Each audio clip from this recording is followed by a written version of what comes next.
எனக்கு அதில் பிரச்சனை இல்லை. ஆனா இந்த வீடியோ இன்னும் லைவ்ல தான் போயிட்டு இருக்கு. அதுக்கு ஃபர்ஸ்ட் ஒரு ஆக்ஷன் எடுங்க அப்படின்னு சொன்னேன். போலீஸ் ஸ்டேஷன்ல வந்து கம்ப்ளைண்ட் கொடுத்துருக்கோம். அது வந்து எல்லாமே கிளியர் ஆகிறதுக்கு 15 days ஆகும்னு சொல்லியிருக்காங்க. ஃபர்ஸ்ட் இது ஏன் அந்த மாதிரிலாம் ப்ரொமோட் பண்றீங்க அப்படின்னு கேட்டேன். எனக்கு தெரியாத நான் ப்ராமிஸா, நானும் வந்து மிடில் கிளாஸ் தான், நான் கஷ்டப்பட்டுட்டு தான் இருக்கேன்.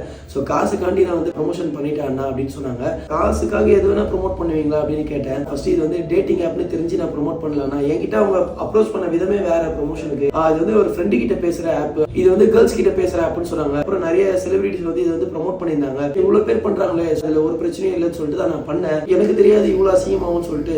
இப்ப என்னால ரோட்ல கூட நிம்மதியா நடந்து போக முடியலன்னா, இன்ஸ்டாகிராம்ல பேட் கமெண்ட்ஸ் இது வரையும் வந்தது இல்லை. ஆனா நீங்க இப்ப பாத்தீங்கன்னா ரெகுலரா எனக்கு பேட் கமெண்ட்ஸ் தான் அதிகமா வருது. நான் இங்க பாருமா என் தங்கச்சா நினைச்சு சொல்றேன், அடுத்த வாட்டி இந்த மாதிரி ப்ரொமோஷன் வந்து பண்ணாதீங்க அப்படின்னு சொன்னேன். ஆனா எங்களுக்காக ஒரு அவேர்னஸ் வீடியோ போடுங்கண்ணா அப்படின்னு சொன்னாங்க. ஸோ அதுக்காக தான் இந்த வீடியோ நான் போஸ்ட் பண்றேன். ஸோ இன்ஃப்ளூயன்சர்ஸ் நீங்க வந்து காசு கொடுக்குறாங்க அப்படின்றதுக்காக எல்லாத்தையும் ப்ரொமோட் பண்ணாதீங்க. 18+ கண்டென்ட் இருந்தால் கண்டிப்பா பண்ணாதீங்க. அப்புறம் ரொம்ப யோசிப்பீங்க.